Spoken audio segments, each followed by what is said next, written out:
Pour comprendre la notion de groupe d'objets, vous faites cette simple expérience. Vous allez dans le répertoire Simple Entity et vous placez sur le sable différents objets.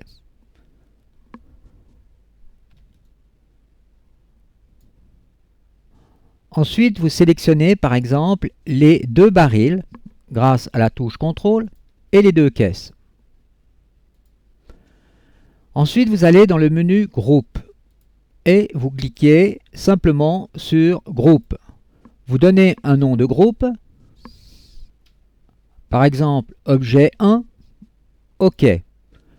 Vous voyez maintenant que vous venez de constituer un groupe avec ces 4 objets.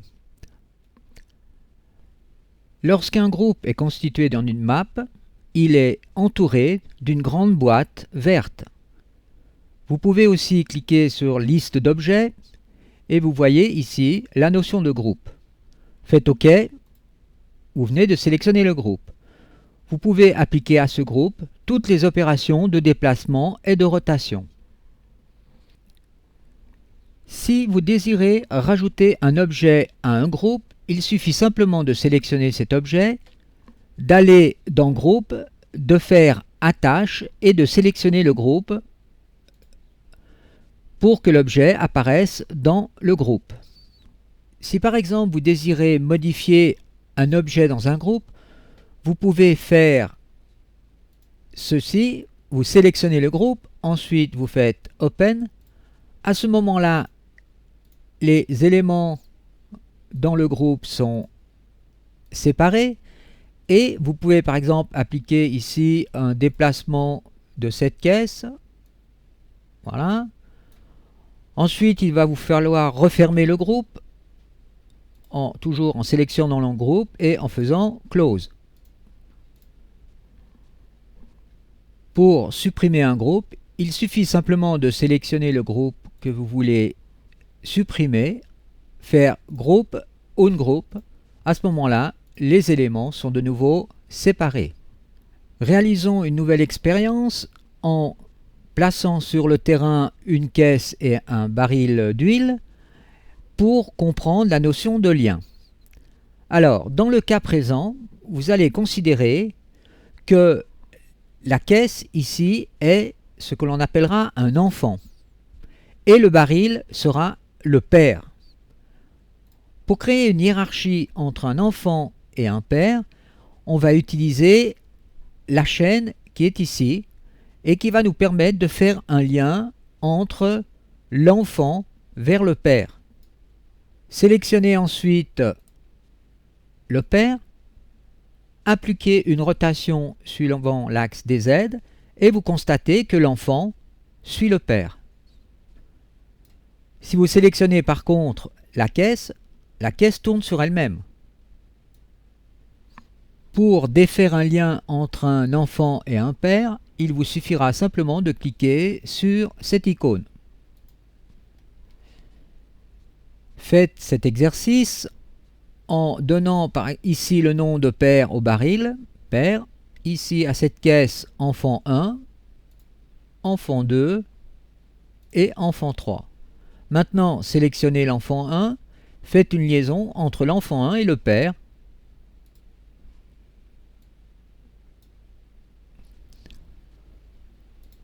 Faites une liaison entre l'enfant 2 et le père. Et la même chose avec l'enfant 3 et le père.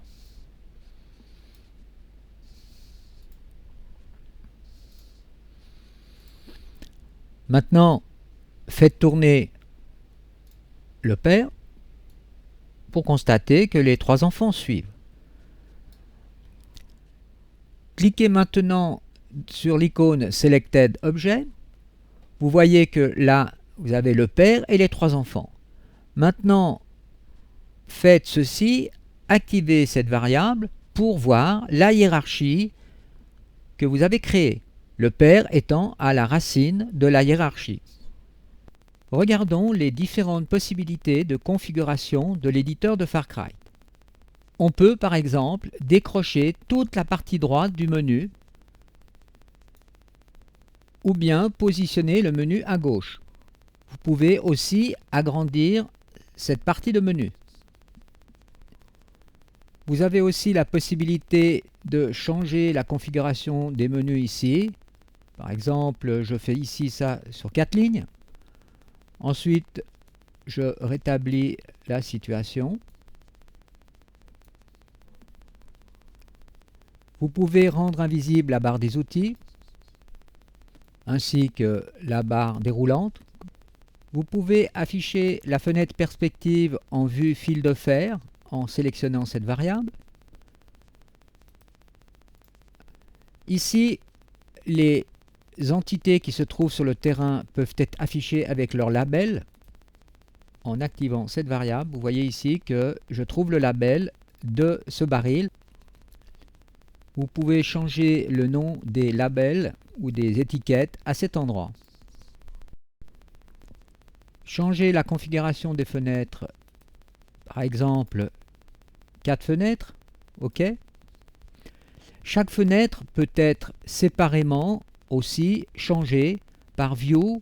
Par exemple, je peux définir que cette fenêtre soit la vue de dessus et que celle-ci soit la vue de gauche. Vous voyez que vous pouvez aussi afficher la vue Map.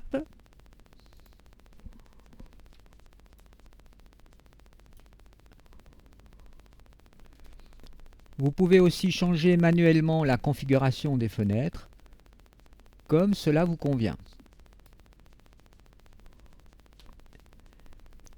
Il existe aussi une vue qui vous permet de voir les différents modèles qui existent dans le jeu de Far Cry.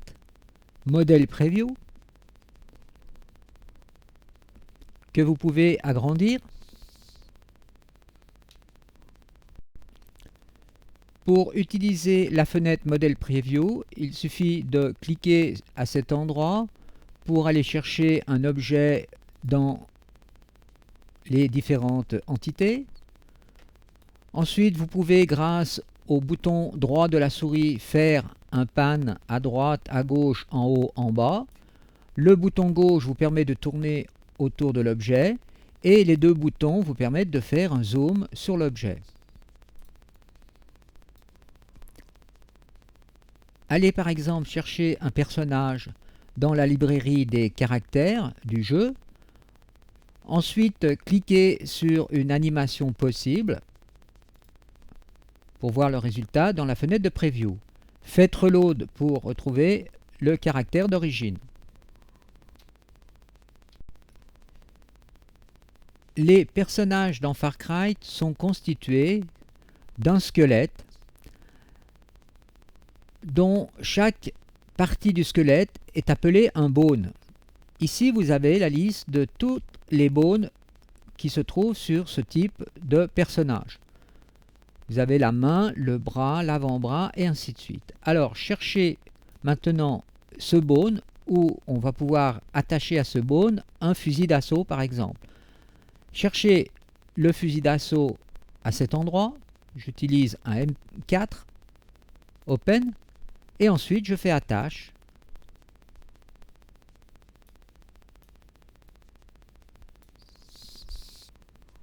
Regardons un peu les propriétés du modèle Preview. Là, vous avez un affichage en fil de fer. Ici, vous avez la possibilité d'afficher une grille de travail. Là, vous pouvez activer ou désactiver l'éclairage du personnage ou bien des objets. Vous pouvez aussi dire que la lumière est animée, c'est-à-dire qu'elle va tourner autour du personnage. Ou bien que vous avez deux lampes, une qui se trouve devant et une autre qui se trouve derrière le personnage. Regardons le menu Préférences. Tool, Préférences. Vous avez ici dans les General Settings et sous Général le nombre de niveaux de retour lorsque vous faites une action, c'est-à-dire le nombre de Undo. Dans la catégorie File, vous avez ici la possibilité de générer un backup en cours de route. Si vous activez cette variable, vous aurez un backup ici par exemple toutes les 10 minutes et qui aura comme nom Auto Backup. vous pouvez bien sûr changer le nom de ce fichier. Si maintenant vous laissez active cette variable, vous aurez une sauvegarde au moment de la fermeture de l'éditeur. Ici, vous trouvez le chemin de l'éditeur de texte qui est utilisé pour générer des scripts dans FarCryte. L'éditeur de script utilisé par défaut dans FarCryte est UltraEdit. Dans la catégorie Viewport et sous Général, vous avez la possibilité de synchroniser les vues dans les différentes fenêtres, top, left, vue, front et ainsi de suite. Vous vous souvenez que nous avons vu une application de cela. Là, vous avez la possibilité de changer la focale dans la vue perspective, ainsi que les proportions de la fenêtre de preview. Là, ce sont différentes possibilités d'afficher des liens, par exemple, entre les objets qui sont liés. Là, ce sera dans le cas d'une animation, on verra le chemin de l'animation. Cette partie du menu préférences, qui s'appelle Gizmo, vous permet de définir la grandeur des axes, par exemple, d'un objet sélectionné. Ici, la grandeur des axes X, Y, Z. Ici, vous pouvez activer ou désactiver les LED qui se trouvent au bout des axes. Faites une expérience en changeant par exemple ici et en mettant 0,8. 0,8. OK. Vous voyez que les axes ont changé de grandeur. Essayons de comprendre à travers différents exemples la technique de l'éclairage dans FarCryte. Pour commencer, je vais m'intéresser à la technique de l'éclairage à l'intérieur. Pour cela, j'ai créé un bunker et ensuite j'ai placé une première lampe à l'intérieur de ce bunker. Je trouve cette entity light à cet endroit. Et vous voyez ici que j'ai affaire déjà à une dynamic light. C'est grâce aux paramètres de la dynamic light que je vais pouvoir créer différents types d'éclairage dans l'éditeur. Intéressons-nous en premier aux lumières statiques. Pour créer une lumière statique, il faut cocher FAC Light. Ensuite, vous désactivez Utilisation en temps réel, si ce n'était pas le cas, et vous mettez la variable Cast Light Map sur vrai. Ensuite, vous allez devoir lancer un calcul de Light Map. Vous cliquez ici et vous lancez le calcul de la Light Map. Attention, ce calcul peut prendre beaucoup de temps si vous avez beaucoup de lumière statique dans votre map. Voilà le résultat que l'on obtient. Si maintenant je diminue le rayon d'action de cette lampe, en donnant une valeur un peu plus petite, et que je relance un calcul de Light Map, j'obtiens un autre résultat. Si vous utilisez l'outil de déplacement et que vous déplacez votre lampe, vous constatez bien que la lumière ne bouge pas, donc la lumière a été précalculée.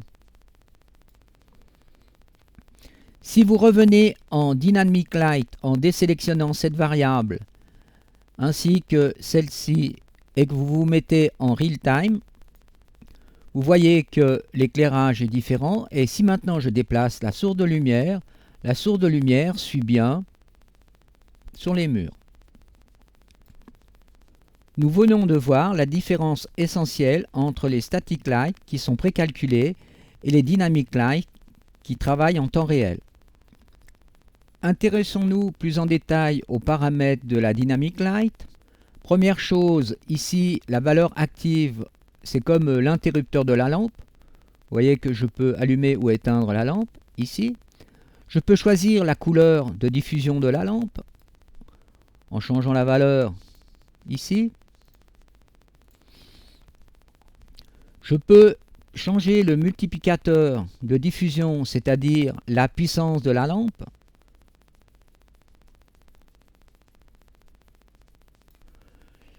Ensuite, là, vous avez le rayon d'action de la lampe, comme nous avons déjà vu précédemment.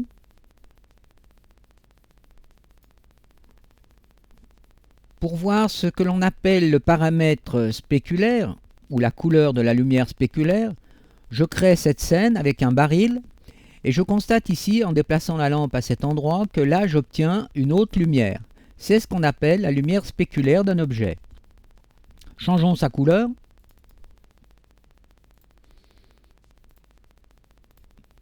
Et vous voyez que la couleur change à cet endroit.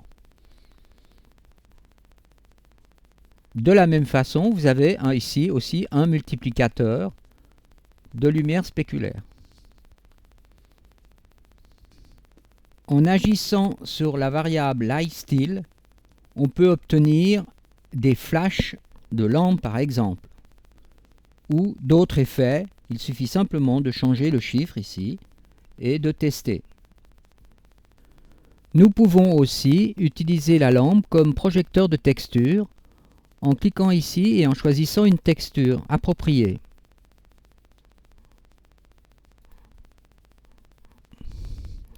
Vous voyez ici la texture qui est projetée sur le sol. Vous pouvez changer la focale de projection.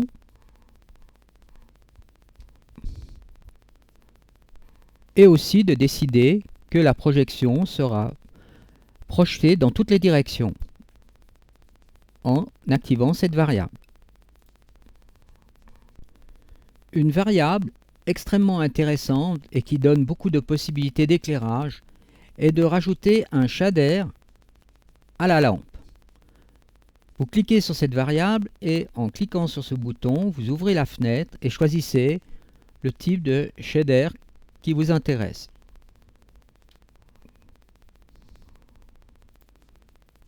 Vous voyez ce que l'on obtient ici, un cône de lumière volumétrique. Essayez par exemple ce type de shader.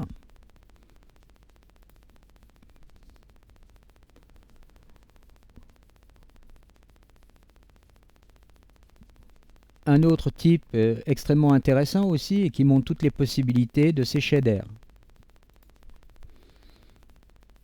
Déplacement d'une source de lumière. Avec la variable LightType, vous pouvez choisir différents supports de lampe. Mettons par exemple 2.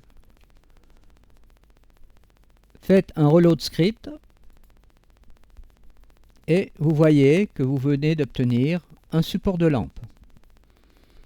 Vous pouvez choisir un autre support en mettant par exemple 3. N'oubliez pas de faire reload script pour que le support prenne la position exacte. Vous pouvez utiliser l'outil de déplacement et vous voyez que la lampe suit. Faites CTRL-G pour simuler et ensuite essayez de toucher la lampe et vous verrez qu'elle oscille au bout de sa chaîne. Pour créer des ombres avec les Dynamic Light, il faut faire deux choses. La première est de dire à la lumière de projeter une ombre. Ceci se fait grâce à cette variable. La deuxième chose est d'informer les objets qu'ils doivent projeter des ombres au sol. Dans notre cas, nous n'avons qu'un baril qui va projeter une ombre sur le sol. Je dois aussi initialiser cette variable. Vous voyez apparaître l'ombre. Utilisez l'outil de déplacement pour voir que l'ombre suit bien le spot. Mais attention, cela demande beaucoup de ressources et de temps de calcul lorsque l'on joue. Revenons un petit moment sur les static lights que je vais rajouter ici dans ce coin.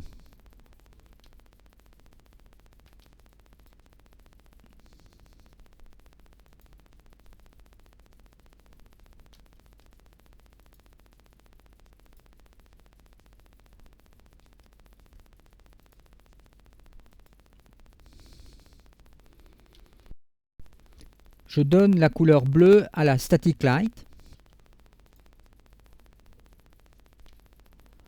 Ensuite, je sélectionne tous les endroits dont je veux que la light map soit calculée.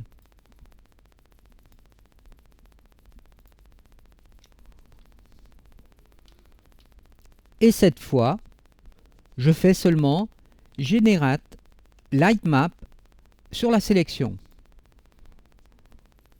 Le résultat est beaucoup plus rapide et on voit ici l'effet. Il existe aussi différents paramètres qui sont extrêmement importants dans le compilateur de Lightmap. La qualité du résultat final.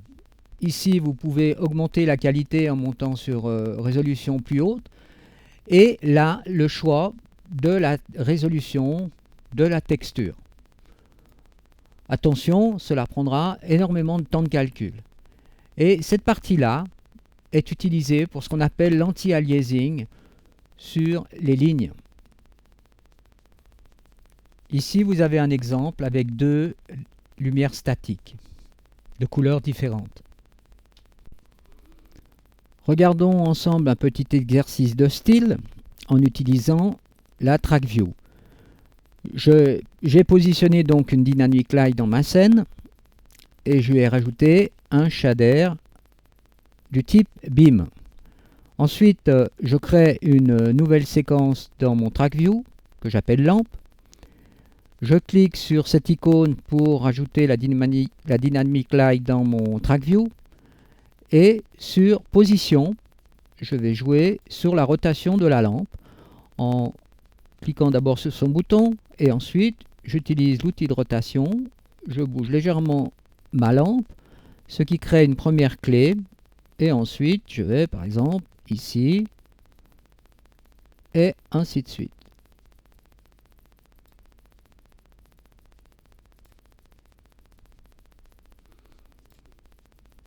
Voilà. Je constate ici le résultat. Je mets les butées. Je clique ici sur boucle et je joue ma séquence.